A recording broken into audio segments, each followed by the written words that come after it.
summarizing what we had done in the morning class, which was honestly really helpful. Yeah, later that we started with the idea of nature. How is it different in the American sense and in the romantic sense? And then we saw how it was different in the Enlightenment period. And in the romantic sense, it is the idea of nature is used to criticize the industrial revolution and the industrialized society. So that Just was more specific, the industrialized society, but of industrialized class as well. The class yes, that is bourgeois. Yeah, yeah. it to give a gist, it criticized the materialistic bourgeois tendency, which we have been discussing so far. Correct. Yeah, but in the American context, right now we shift from European to American, and this person, Ralph Waldo Emerson, he was instrumental in um, building up a nationalist identity, and his aim was to establish a distinctive American identity in art and culture, to be intellectually independent of the European traditions of art and culture and all of that. Then we discussed at length the idea of not the idea, I mean, of course, the idea, but his essay, The American Scholar, Emerson's essay. So there were three main influences on the American scholar, in the American Scholar by Emerson. First was the one man idea that we talked about in the morning class. That one man, it is still a little hazy. I realize that you had already explained that, but it's a little hazy, and it Can you just come again? Which idea you didn't get clearly? the one man. I would say what I got from it, but yeah, it transcends beyond the individualistic nature of man, and it says that there is one man, uh, one man that transcends a role of a trader or a teacher. There is something common to all of these, which I think, I may be wrong, it has Kantian roots, the idea of transcendental purposiveness, whatever. Yeah, right. So, but this one man is sort of spiritual. It has a spiritual angle to it, and there is this man unbound by nature. So, from that, what I gather is that irrespective of the nature of the labor that an individual exercises, there is something that is universal to him or her. There is a man in a genderless way. So that was an influence in the American scholar. The next was the idea of nature that we had already discussed, and the third was the mind of the past, or the books of the past, as Emerson puts it. So he has to say that all the great authors of history, they they have written something that is universal. Yes, that is there, but they have also written something that is very specific to their time and specific to their history. So all and that I could personally relate with Shakespeare, because we read in the last year, that fourth semester, third semester, I don't remember, that during Shakespeare's time there was this general anxiety of who would be the next heir of Europe, uh, and that was very well reflected in Shakespeare's plays. You take Macbeth, or you take Hamlet, or whatever. So that I could personally relate with him, and to the American scholar, it is very essential to sift out what is universal and what is specific.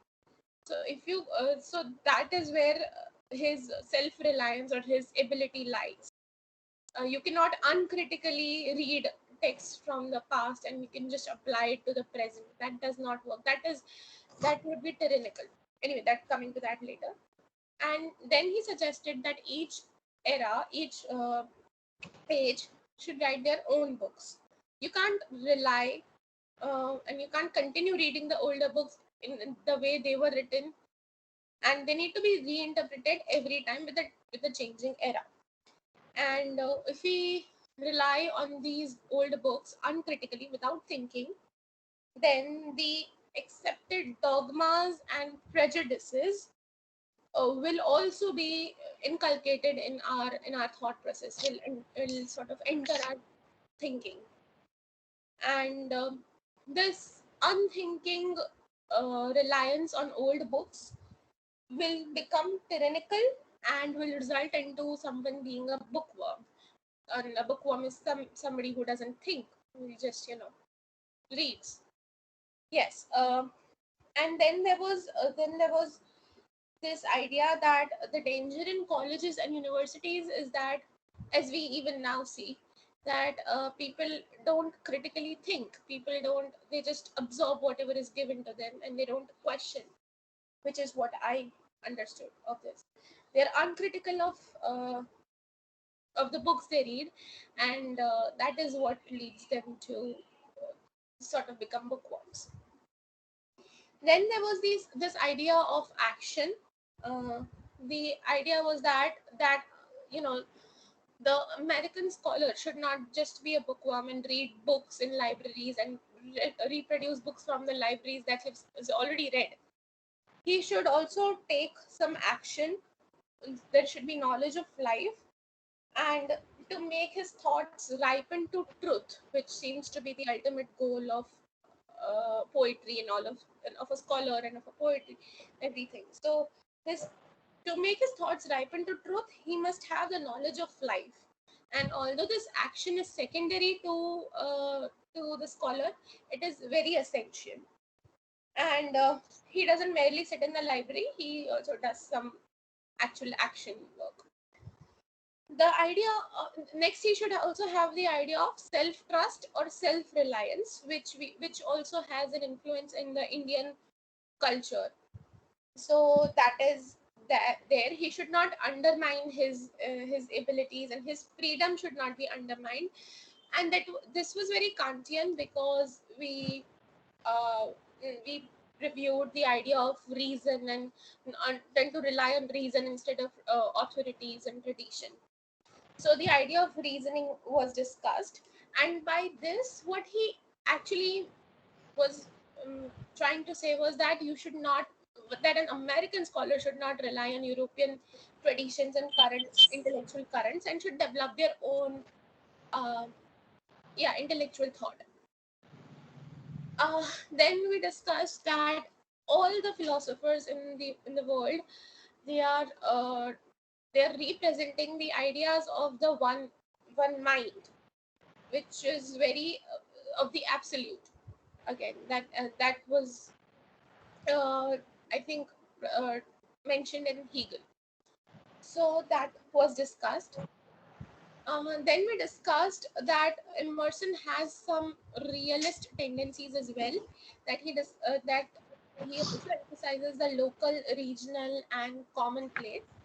Uh, and the role of literature is to explore something which is not inherently beautiful. Uh, yes. Then we discussed how Emerson sort of presents the American Declaration of Intellectual Independence. So that was there. And then we discussed his influence on Gandhian ideas. Uh, you narrated the example of, you know, keeping all the windows open but not being blown by the outer external wind. Then we took a slight detour to when we questioned the Indianness of Indian intellectual ideas. I'll be returning to that later, because if you like, I have something to say about that. So I'll be coming back to that later. Then we briefly discussed his other essays. Uh, this one essay that he gave that this one lecture that he gave at Harvard University was discussed. His views on Christianity and church in America, and he says that the church has lost its impetus, as is the word used in the book. And he was critical of extreme reason as well, and also of extreme religion. He criticized the French Revolution, like the second Jacobin phase and all of that. And he discourages, so I personally feel, and correct me if I'm wrong, please, there is a sense of Aristotelian mean over here, not too much rational, not too much religious. So, yeah, that was something that we discussed. Then there is something very common to all the philosophers that I feel we've discussed so far. He's attacking capitalism, bourgeois materialism, and something that is peculiar to Emerson and Coleridge is that spiritualistic view of transcendentalism as was presented by Kant. We've already discussed that these critics give a sort of spiritualistic spin to this whole theory, and that was again emphasized in Emerson. He says that a true transcendentalist, he is disinterested in society, and he so much as so that he doesn't even vote, which is indicative of the fact that he was critical of democracy. But then one question that I personally, I mean, that arose in my mind was that what mode of governance did he suggest? Anyway, but then he suggests that these transcendentalists, they have passion for what is great and what is aloof from the society, in the sense that he is not encouraging or advocating materialism, which is again very common in these critics. Then we discussed his essay called The Politics, in which he suggests that we do not really need a government if we educate our people effectively. So he suggests that education will, he believes that government is sort of tyrannical, and educating each and every person in the country will eradicate this tyranny of the state. And again, there is this idea of self-reliance, that if every person is educated, and then there will be no need of government, which is a little conflicting, but because how will you fight wars then? Anyway, uh, and he said that he was influenced by Aristotle. I don't know how, though I couldn't quite make out how. uh, and then lastly we discussed his essay called The Poet, in which he mentions that there are three, like the universe has three children: the knower, the doer, and the sayer. And all of these people, they love truth. And the poet represents beauty, and he is the namer. And by restoring language, which was also previously discussed, by restoring the language to nature, he's sort of reconnecting the humankind back to nature, to the one whole, as we had discussed. And he describes nature as picture language, which is which makes sense, because he suggested that language was sort of related to nature. Yes, and lastly we discussed poets as liberators. That we're all jailed, and the poets liberate us through their works. That is described in detail in the text. And we discussed that he is in ways echoing Shelley, because Shelley also stated that the poets are the unacknowledged lawmakers. And then I think somebody asked this question on whether he makes a distinction between poets and writers, because he himself was majoritarily a writer, also a poet, but also a writer. To that, we responded with the fact that he seems to refer to poets in the whole sense of poesia, as was described by Aristotle and Plato. Like rhetoric is everything. Uh, so that's where we stop. Also, yes, we discussed Walt Whitman's Leaves of Grass as a response uh, to Emerson. So that is where we stopped. And now, if you permit, I have something to say about our Indianness of intellectual Yeah, currents. yeah, you can say that. But before that, you had some doubts regarding the thing, right? Yes, I mean, I understand it's the one man concept is a little mm, ambiguous for me still, because he's a vision of an American man as one man, and I don't really quite kind of figure out what his fantasy It's is. not American man as one man. It's by one man. Yeah, come in. Oh, I have a class going. 12:30. Yeah. So one man here is not an American man, right? I think you got confused when we connected that with the idea of American scholar, right? Because that's the idea that he's trying to discuss. But he says that American scholars should look at life in a particular way where human beings are not seen as divided by their professions and division of labor, which is the basis of capitalist economy. But you should look at human being as a one entity, right? इंसान एक होता है, चाहे वो कोई भी पेशा करता हो. That's the kind of the idea that he has in mind, right? And what I said was that it seems to be in some contradiction to the idea of Americanness or idea of nationalism that seems to be uh, at the back of his mind. It's not there in forefront, but it comes out in forefront when he says that we have heard long enough to the muses of courtly muses of Europe, right? Now it's high time that we took action with our own hands, we walk with our own feet, and we think with our own minds, right? So that seems to be a kind of contradiction, but it is more of a metaphysical or metaphysical view of one man. That's what I said.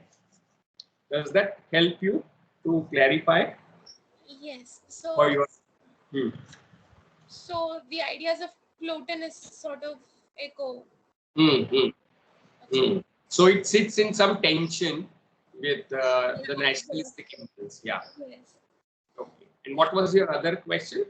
Wasn't much of a question. It was just a view that I had. Hmm. We were discussing about how much of our syllabi and courses are Indian, and how much do we know about our Indian intellectual currents. So the answer to that is definitely not much. I mean, there is no even not even a question about that. We don't know much, but there are two reasons which I feel, of course, that are responsible for us not knowing much.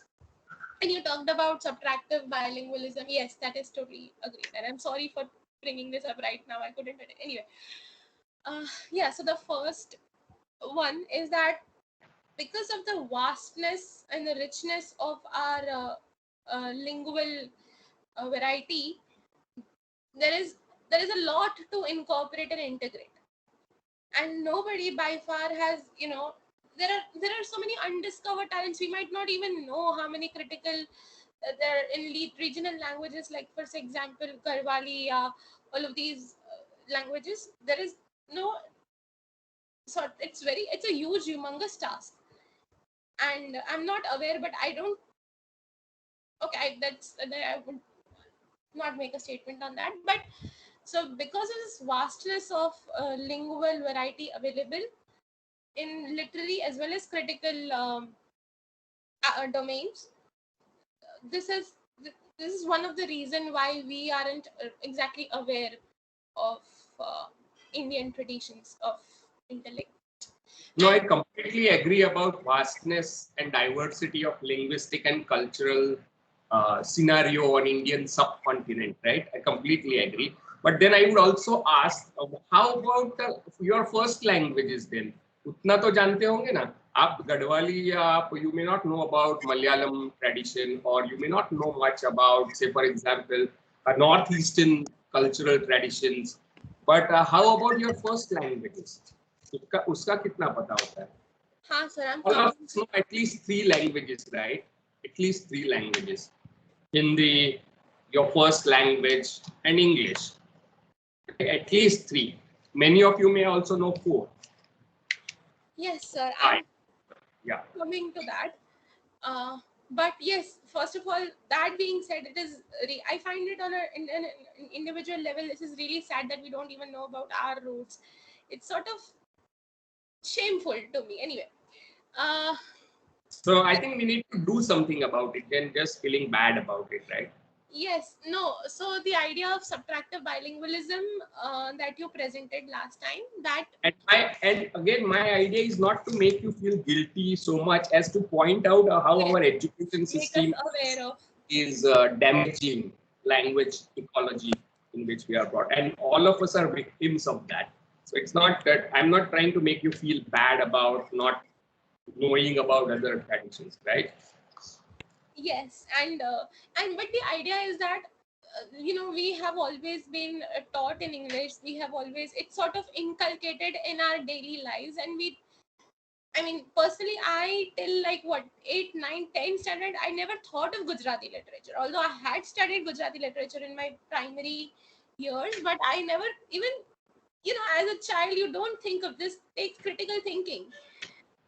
So that is, it is still in a developing world. Anyway, so that, I think that is one reason that you, by the time you gain consciousness, it's already, river is already flown down. So what we have done in syllabus is that the new syllabus which your juniors are studying, we have introduced one core paper of Gujarati literature in English translation. Arere. I Right, mean, to rectify this thing. yes, that's beautiful, honestly. uh, and the second reason is, and now I'm not being materialistic over here, but it has something to do with national identity.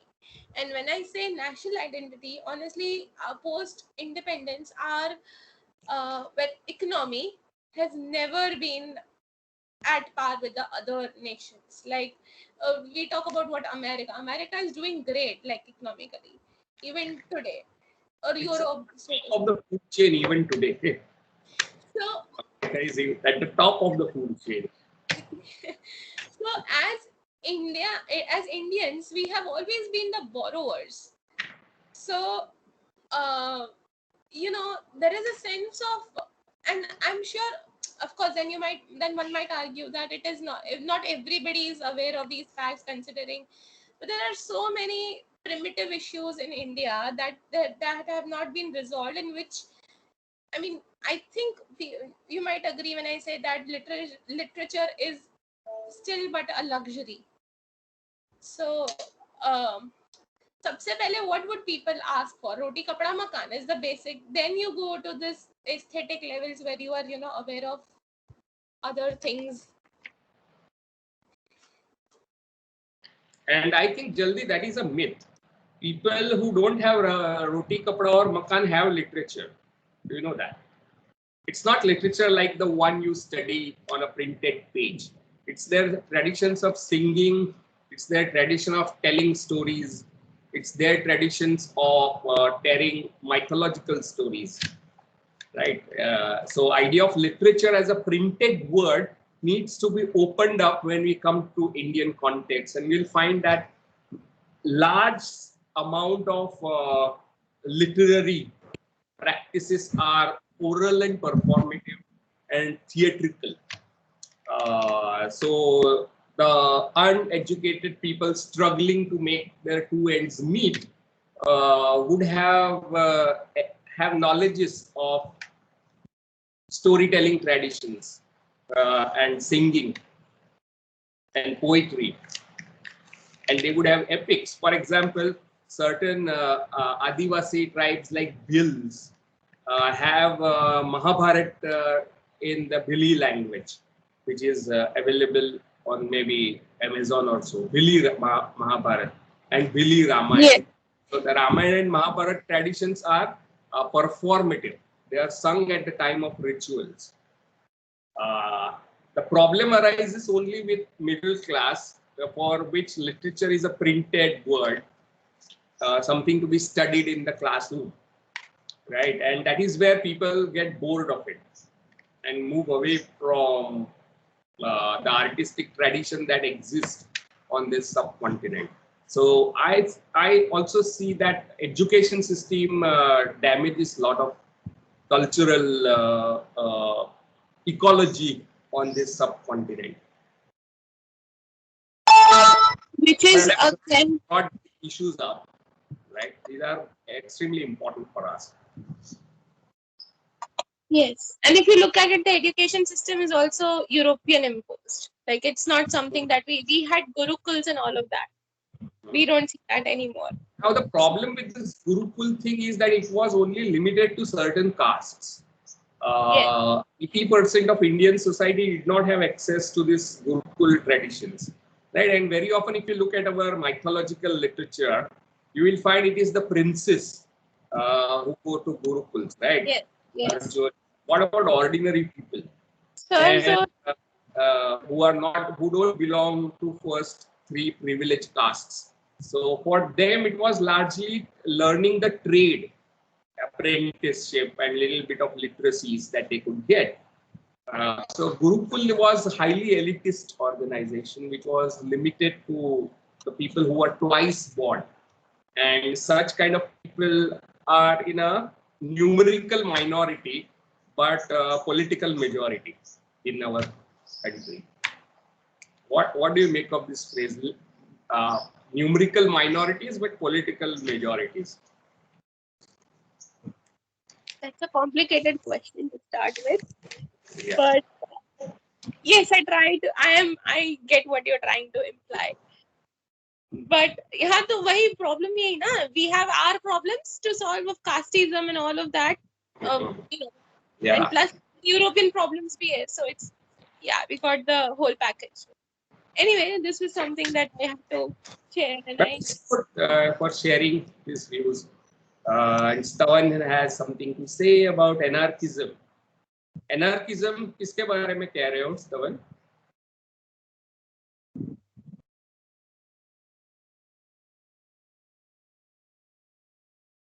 Yeah.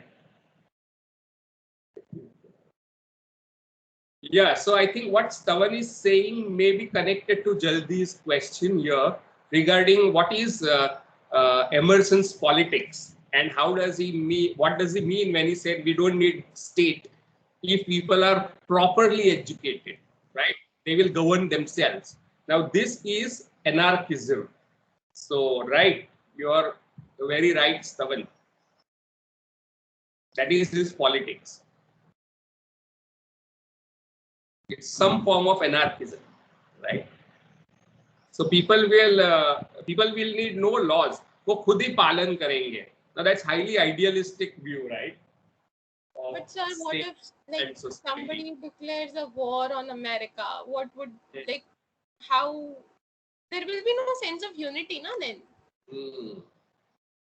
But very idealistic kind of vision. I think we are too cynical today, but this is very romantic. And you see, this is the romantic idealism that seems to even influence people like Shelley and others, right? Anarchy means without leaders, but not without order, but that order is brought in by people themselves, right? That's his vision. Okay. Let's move to the next poet, but I think Jaldi, you have summarized it very well, very comprehensively. Uh, so you have almost brushed up the whole thing. Very good. Okay, the next poet and the critic, major leading critic, is Edgar Allan Poe, who represents romantic spirit. And I'm sure you've heard of Edgar Allan Poe, right? You have studied something by Edgar Allan Poe?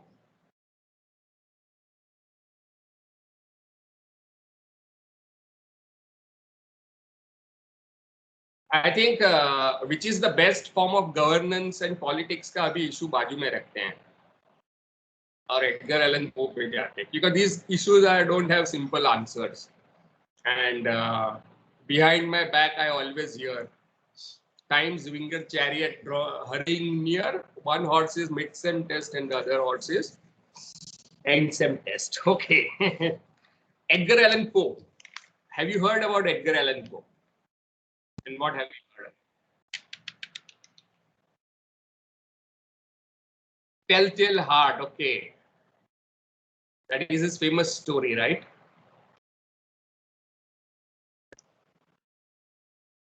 Okay, have you read a poem called The Raven?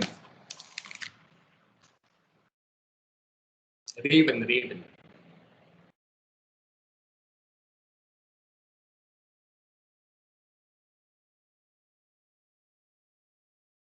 Yes. Now, Edgar Allan Poe was one of the leading short story writers and very interesting critic.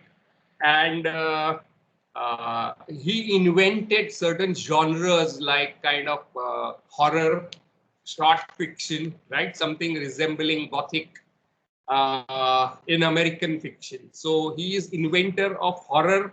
He is inventor of detective fiction in American context, and he invents a kind of poetics that became extremely influential on the continent.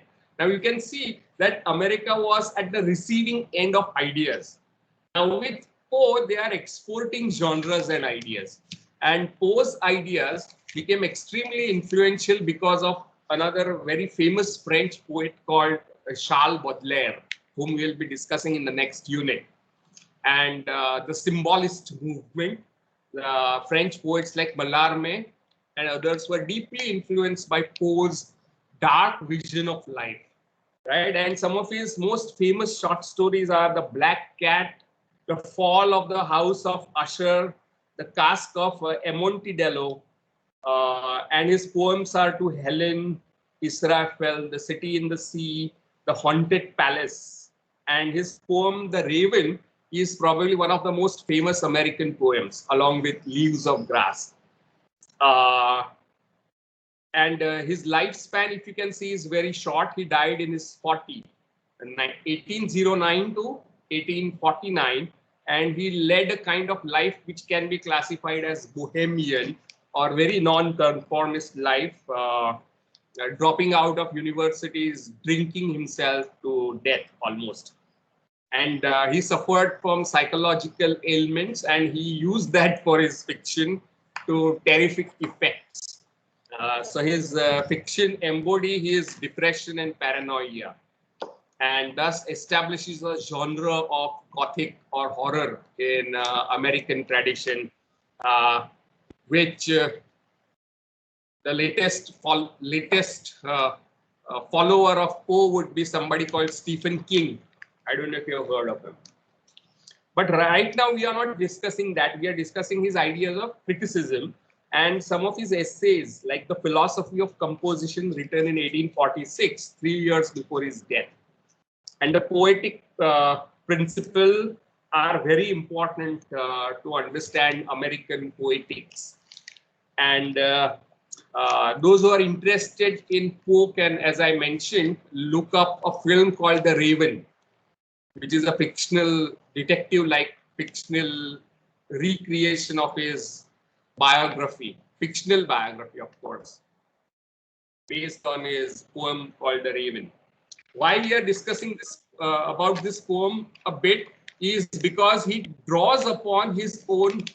Yes, there is a sinister relation between literature and psychological illness, but I always respond to this by quoting Pope, Alexander Pope, who said that I agree that all poets are fools, but all fools are not poets, right? So all writers may have psychological issues, mental issues, but everybody who has a mental issue is not a great writer or a writer, right? लेखक लोग पागल होते हैं, मगर पागल लोग लेखक होना जरूरी नहीं होता. That's how I see it. Okay. Yeah. So one of the key ideas here that Edgar Allan Poe is forwarding in these two essays is that poetry does not have anything to teach. There is no moral that art or literature should communicate, right? The only thing that art should communicate is the artistic effect, poetic effect. And that is the only thing a poet should be concerned with when he composes. And his theory of poetry is based on his own experience of writing the poem Raven. So he says that the poems are series of effects that you have on people's mind, right? So it's not about the moral or the message that is important. And by this, he almost inaugurates art for art's sake kind of idea in American literature. So in spite of being a romantic, influenced by Emerson and others, he seems to be more Kantian, right? And though like Coleridge, almost takes one step ahead of Coleridge. Coleridge said, if you remember, that the moral or the truth is the destination, and it is journey to that destination that is fun, or that is the part which gives pleasure to the readers. Uh, Edgar Allan Poe is undermining this, almost saying that didactic or the moral content is the least and unimportant part of writing, but also something that should be avoided, right? And on page number 464, last paragraph, he says in his essay called The Poetic Principle that people who believe that literature should have a moral function or should give truth, he calls it the heresy of the didactic. Heresy, yani, what do you mean by heresy? Have you heard of this phrase, term before? Heresy?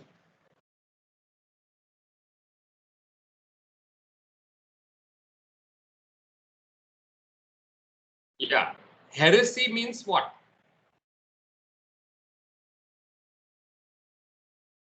Sort of rebellious disbelief against. We've heard it in Christian context. So, Right. uh, Heresy means going against the tenets of yeah, religion, right? Adharma.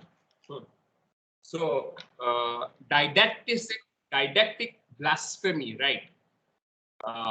Blasphemy, heresy, the saying gone, right? And you can see who decides what is blasphemy. It's the priest and the pope, and religious as organization, religion as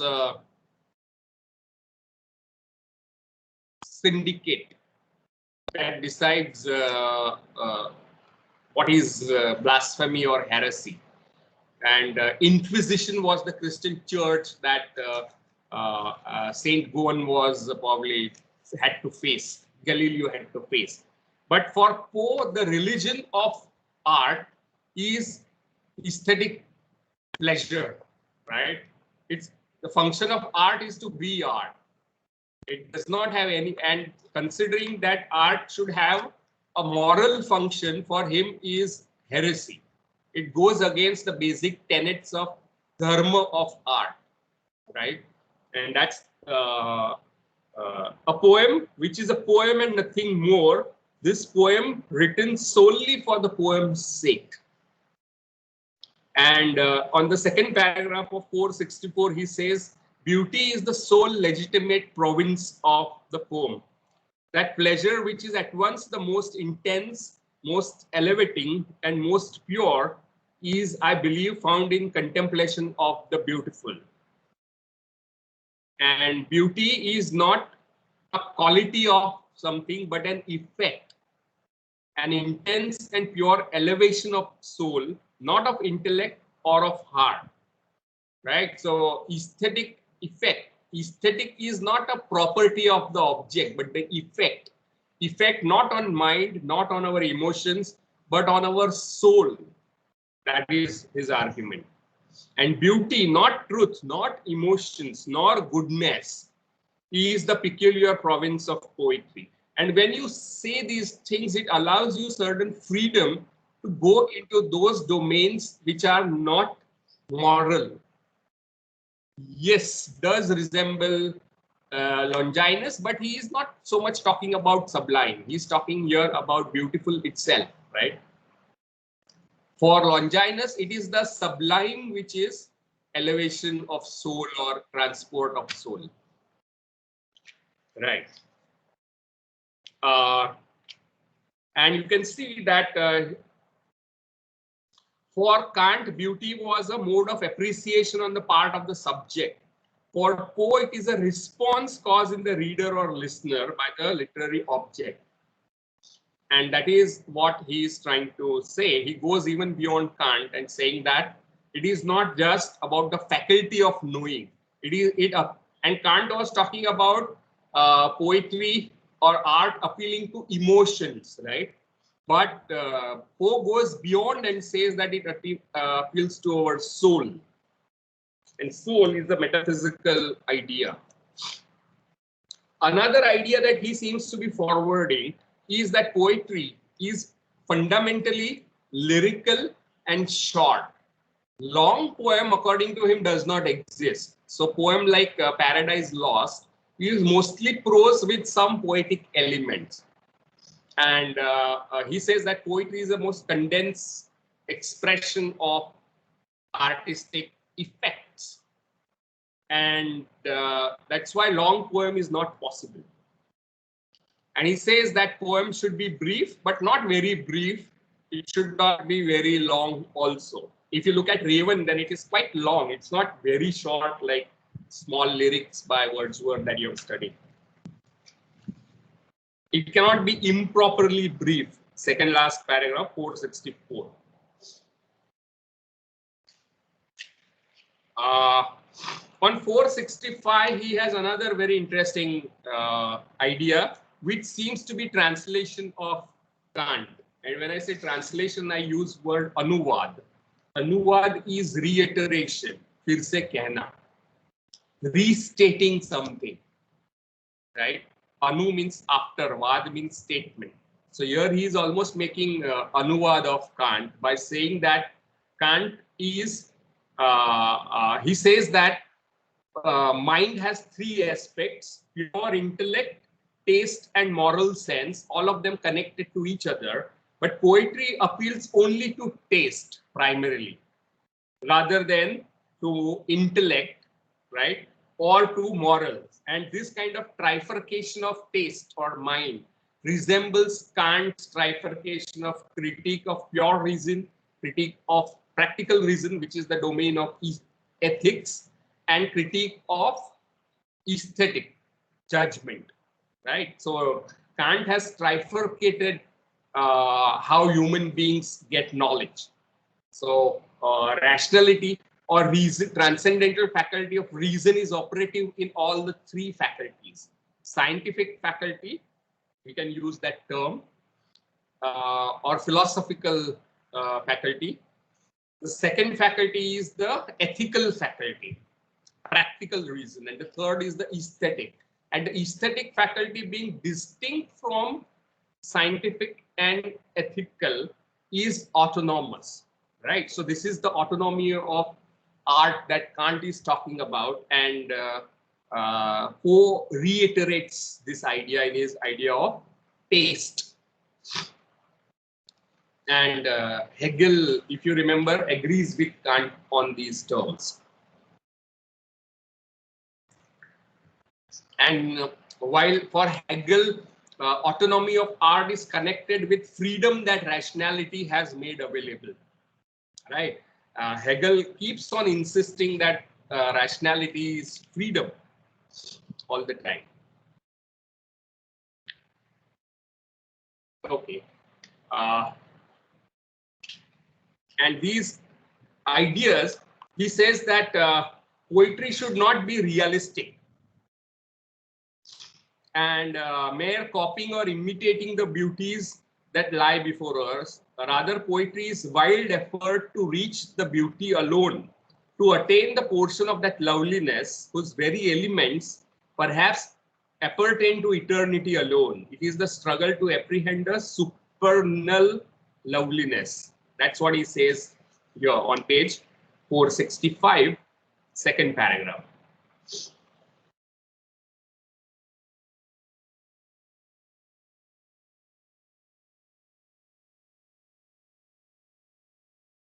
On page 465, first paragraph, he says that if you want to bring in moral at all, you can do that, but that should not be overriding or primary purpose of art. So you can see there is always an ambivalence about morality.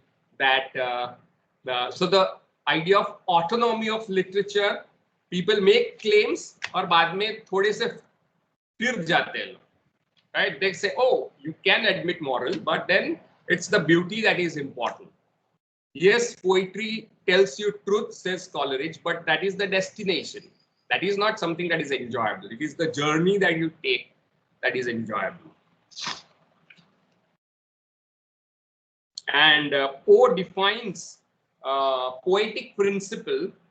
Uh, yes, yes. Jaldi, nice observation. Loveliness as a critical statement. Yes, and it is supernal, right?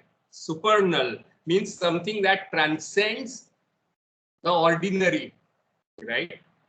So it has something to do with the transcendental form of beauty. And when it talks about something that lies beyond emotions in the domain of soul, you can see how he is influenced by the transcendentalism of Emerson here. And that is in turn influenced by Coleridge, and in turn influenced by Kant, and in turn influenced by Neoplatonism, and Neoplatonism is in turn influenced by Plato, right? And that is the reason why we say that entire Western philosophy is a footnote to Plato. We keep on going back in some form to Plato.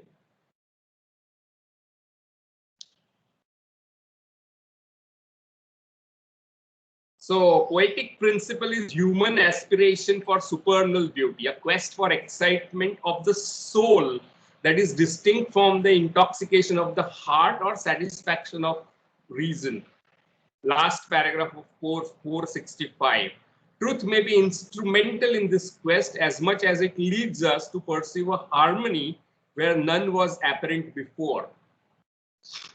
ये harmony वाला भी फिर से Kantian है, right?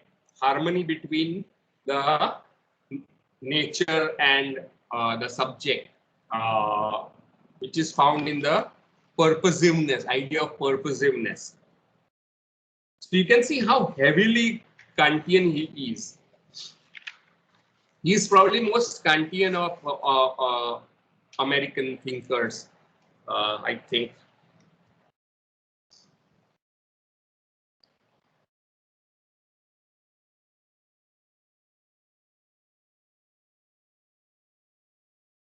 What is important here is the last paragraph of the page 466, which finishes the discussion on Poe. And he says that, Habib says that morality seems to come back in certain form, right? Once it's expelled, but then it returns in some form. So you can go back to Horace and look at how poetry both instructs and delights, right? So instruction कभी-कभी भारी हो जाता है, कभी-कभी delight भारी हो जाता है. Dryden में भी delight भारी हो जाता है, instruction कम हो जाता है. So there is a kind of tension between the two.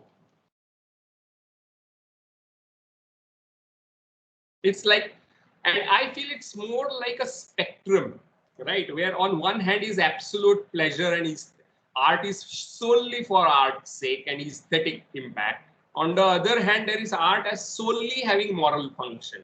So it seems to swing between these two poles, Western theory of art, right? It does not seem to go completely to one end. Beach mein it keeps on oscillating.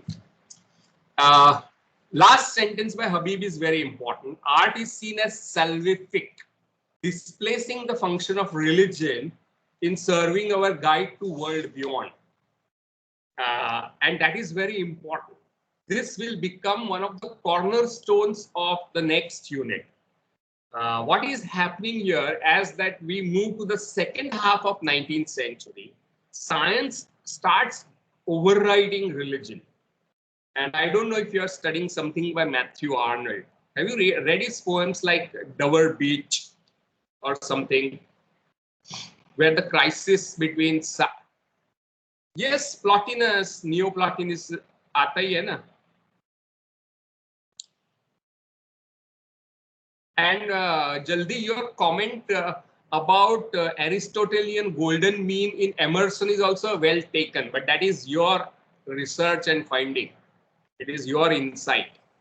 When he says that it cannot be despotic reason, right, materialistic reason that French Revolution embodied, nor can it be blind religion or conservatism. You have to strike a golden mean between the two. I think that is a very interesting observation that you made. Thank you, sir. Right, I forgot that, but now I remembered. That's why I'm saying that. But going back to the question of Matthew Arnold, have you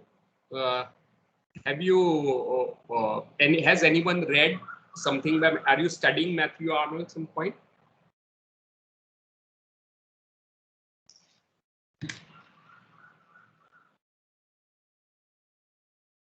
What poem are you studying? The Scholar Gypsy.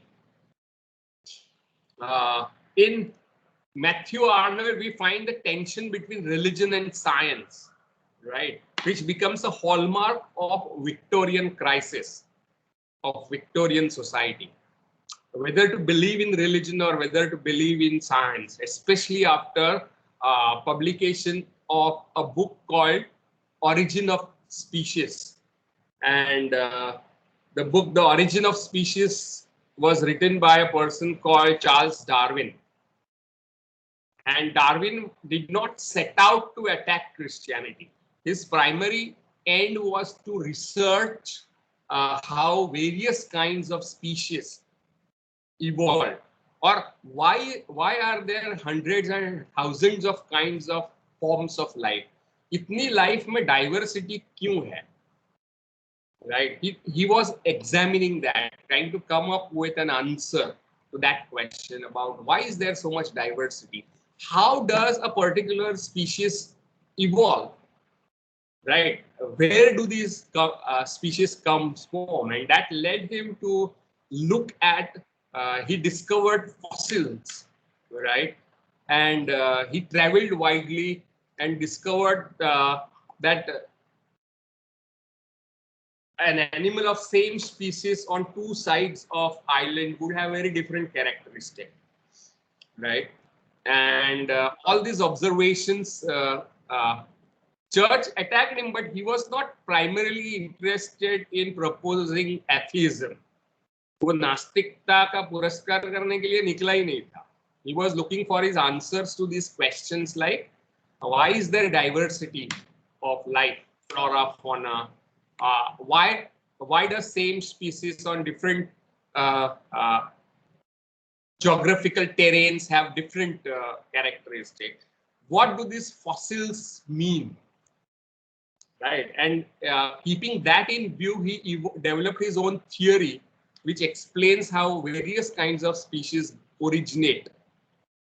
And his own research led him to findings that were not in consonance with Christianity.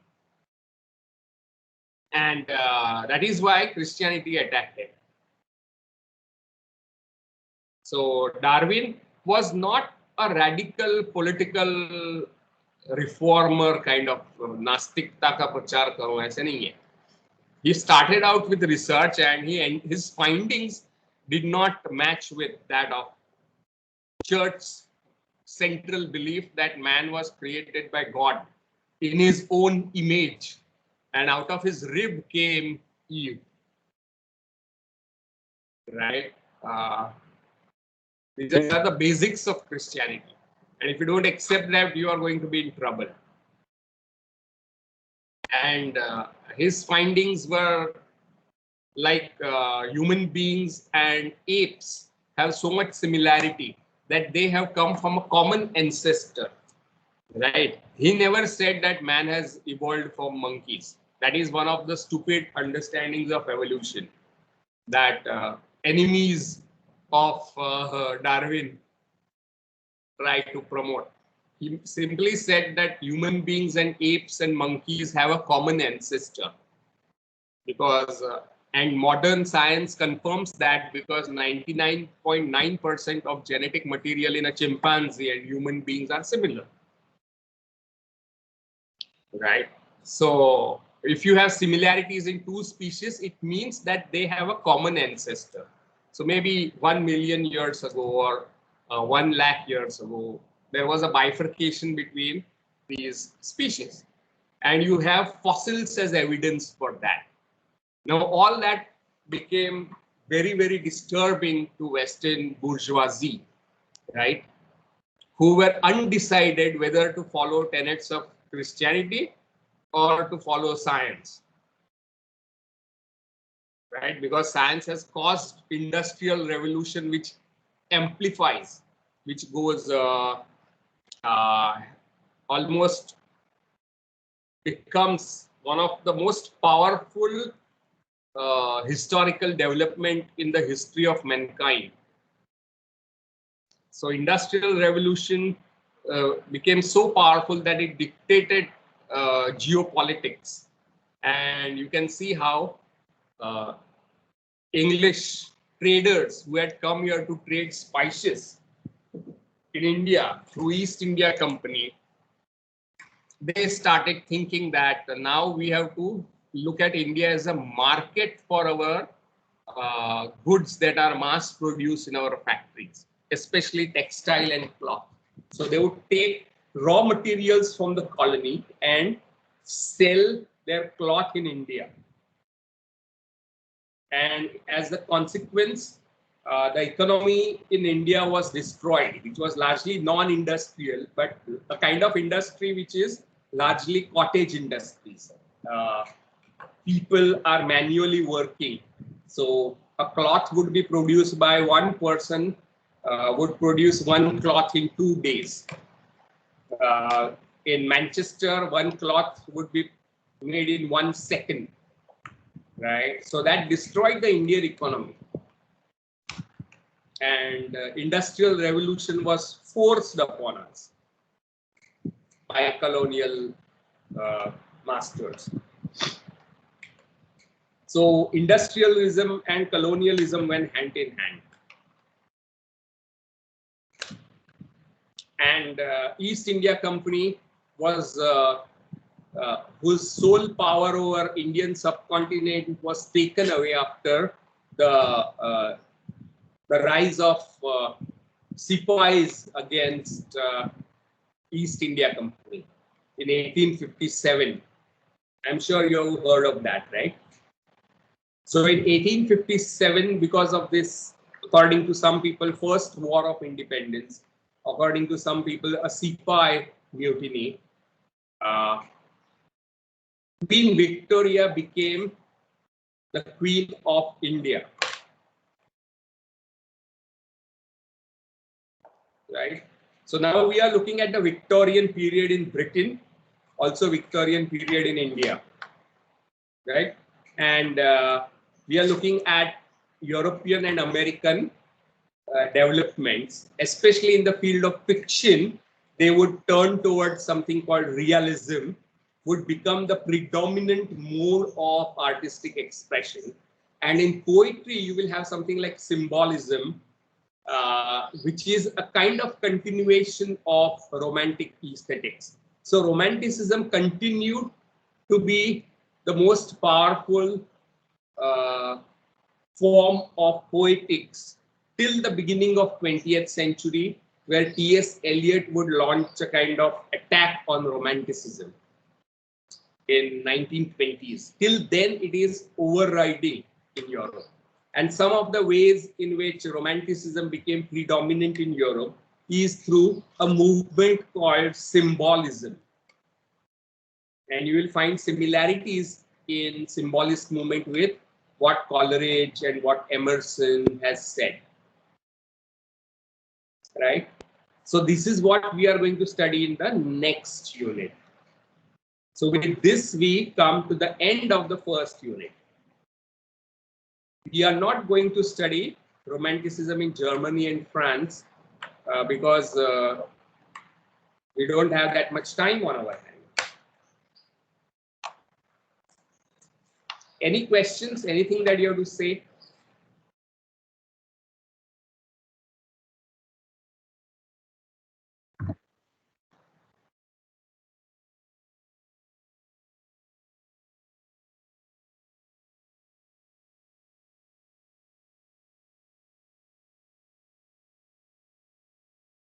No, I am not talking about one. I am talking about the attitudes, right?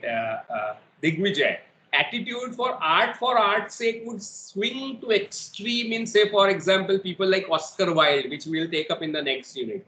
And Oscar Wilde will say all art is useless, right? Uh, Walter Pater would say that the only thing that art is art. To other extreme is the belief that delight is not so important as instruction. So there is a kind of not binarism but a spectrum. That's what I'm talking about. I'm saying that instruct and delight model, which Horace seems to have proposed, right, you find is not a binaristic model, right? So what will you replace binarism with? Only thing you can replace binarism with is spectrum. Gender के बारे में भी you can think of spectrum instead of binarism. Yes, no? Can you?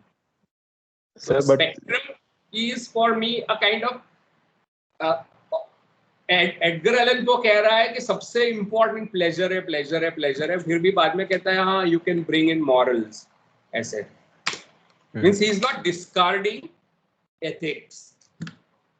He's trying to in some way connect, except for Oscar Wilde, who would throw ethics overboard, right? yes, Ethics से हमको कुछ भी लेना देना नहीं. yeah. So But he's sir, not taking as extreme position as Oscar Wilde. That's what I'm pointing out. Mhm. Yeah, like I was pointing out that, most of the writers that we have discussed till now, there is this contention about whether to place, like, major contention is about art being didactic or, enjoying it for its own sake. And, there is this thing of, taking it for a given that, these two things are different, like mutually exclusive, and then, venturing out to put it in that sort of a box of So it's whether a it is. paradigm. It's a almost classical, neoclassical paradigm. I mean, going back to Horace, so कह रहा है teach and delight, right? Yes. So, like, that model is like flawed. Like, do you agree with that thing? Like, it is a flawed model of, understanding art by placing it in one category or, going it through other. Like, if I increase the didactic element in my text, then then the idea of pleasure, uh, you know, decreases proportionately. That way of understanding art. So that seems very flawed, at least But to do me. you think that, as Jaldi is rightly asking you, do you think they are Mhm. one and the same? Uh, okay. I don't know if they are the same, but I'm saying that, like when we point out this thing of, teaching being devoid of pleasure, that you cannot derive pleasure out of something that teaches you something. And yes, that, definitely blurs the boundaries of what is teaching and what is delight. But Actually, Aristotle tried to see it as both, if you okay. remember. Imitation से हम सीखते हैं, मगर imitate करने में मजा भी आता है, Hmm. right? Yes. By copying something, you enjoy it and you also learn. So for him, mimesis seems to bring together delight and instra, both. Yes. For Aristotle, if you go back, right? But it seems to be Horace who has made this kind of function to teach and to delight. Horace Yes. के बाद ये लोग वहीं पे पकड़ के बैठ गए उसके. But at the same time, as Jaldi says, you cannot reduce one to another as well. Hmm. जैसे सब लोग मास्क पहन के घूमना, there is nothing very aesthetic about the instruction, right? Yes. That Like that. we should wash our hands several times is not an aesthetic thing. But it is very important instruction. right? Mm-hmm. So is the function of art just to tell you, "Arey bhai, haath dhona hai roz." It can become boring, right? Mm-hmm. So you Yes. cannot reduce one to another as well. And that Yes. is why I suggest that maybe what we have to place them on a continuum. Okay. Whether it's flawed or not is not an issue. I am trying to place where these people fit in on this continuum. Oscar Mm-hmm. Wilde, for art's sake, extreme. Maybe Plato would be on another extreme. Maybe, I'm not sure. But Yes. Edgar Allan Poe is going towards art for art's sake, but he does not reach there. That's what Yes. I'm. He brings back morality in Yes. milder form. Yeah, what I assumed was, your spectrum is talking about that notion of reciprocal relation, that pleasure, badha to teaching come, and I like that was a wrong ऐसे ही assumption होता on है my. ना, ऐसे ही हो रहा है ना, Yes, ऐसे ही इन लोगों को लग रहा है. yes, And I'm sure it does have that kind of means if you start teaching everybody in कोई फिल्म आपको सिर्फ इम्प्रूव करने का प्रयत्न करे तो आप फिल्म वो देखोगे ही नहीं. mm-hmm. Yes. Would you? No, Right, like I so would not. nobody would. Yeah, and I So had one. Huh. there is a tension between didacticism and pleasure, which is for sure. But as you rightly say, you cannot be just assume कि कोई चीज में मजा आ रहा है तो कोई moral है ही नहीं. ये Hmm. समझना भी गलत है. Yes. And sir, Right? one more question Hmm. about Poe's. You pointed out that his notion of aesthetic is about, effect, and that effect has nothing to do with intellect, but the intense elevation of soul. And Yeah. this was presented in contrast to uh, Kant's emphasis on, the art pleasing, having an effect on emotion. Hmm. And but this idea of elevation of the soul, like, it is like subjectively realized, and it's sort of like, what is elevation of the soul? And that if you read a poem on Poe's Yeah. part, like, it's in the end it seems to be emotive. The response seems to be emotive, and this elevation of soul is like, just using another word, like make taking it to some spiritual end. And for me, it resembles Coleridge's idea that Yes. art involves the whole of man, not just emotions, thoughts, feelings, but whole, which is more than sum total of all emotions. Right. So Okay. soul as a spiritual principle, metaphysical principle is also at work over here. Mhm. Right. So you can see how aesthetics are influenced by metaphysics right from Plato's time onwards. Yes, sir. Okay. So when we talk of aesthetics in their cultural context, we are also looking at aesthetics in the context of their metaphysical beliefs. So the Mhm. question, if we extend this question, then if the ideas of soul in India and soul in Christianity or in the West are different, then what kind of aesthetics would you have? Okay. Metaphysics जो अलग होता है, जैसे Mhm. Christianity और Hinduism का metaphysics अलग है, Yes. Right. Christianity में कैसा होता है, एक बार मर जाओ और बाद में भगवान आपको उठा लेगा और जहाँ भेजना है वहाँ भेज देगा.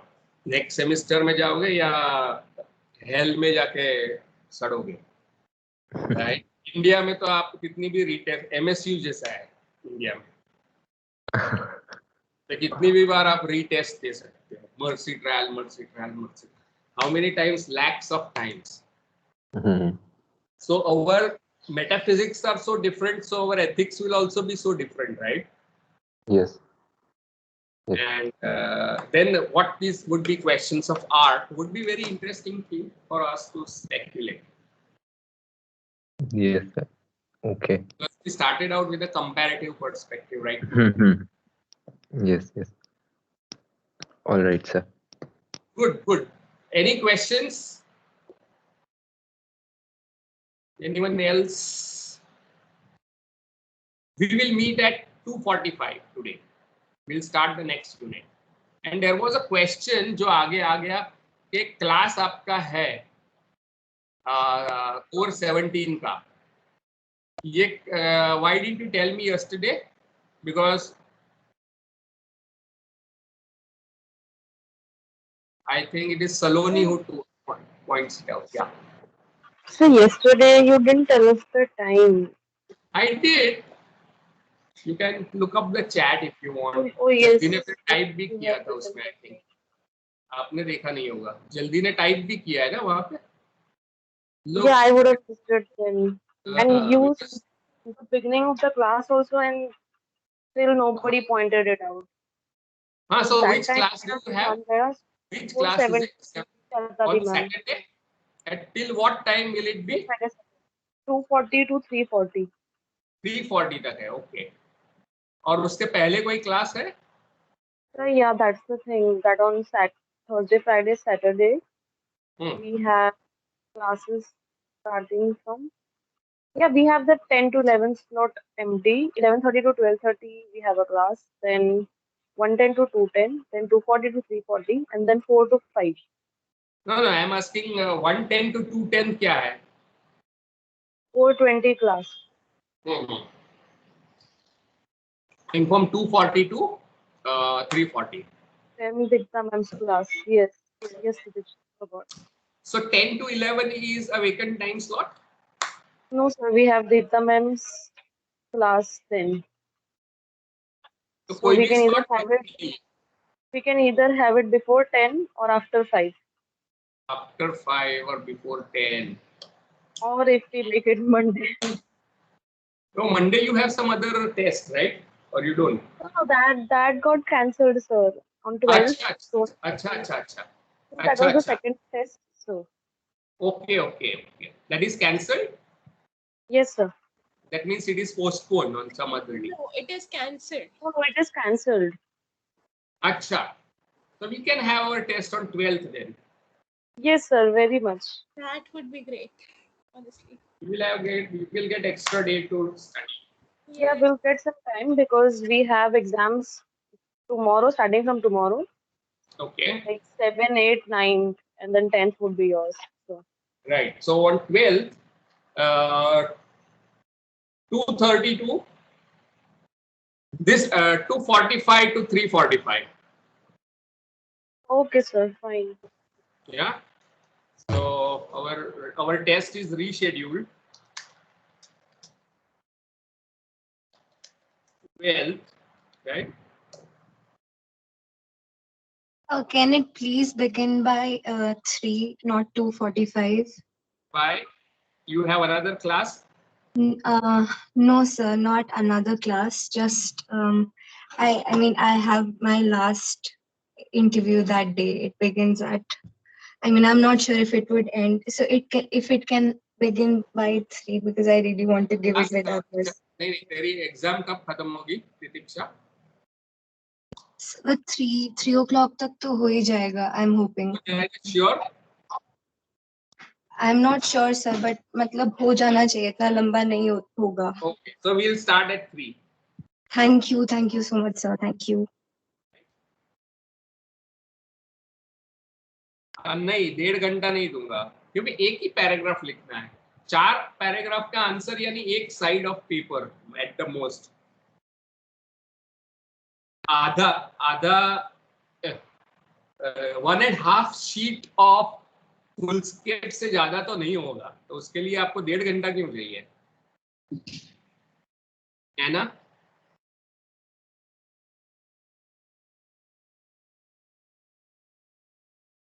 वन एंड हाफ साइड लिखने के लिए आपको 1.5 घंटा नहीं लगता.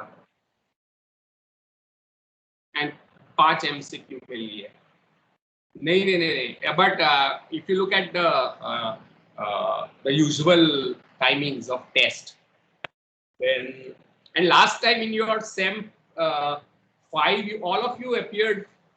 Many of you finished it quite soon. The same pattern is, yeah. So it's 1 hour.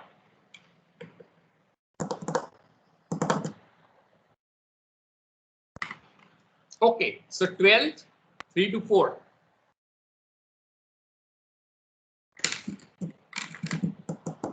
So let's meet at 2:45 to start with the new unit, because now we have to race against time. Yes.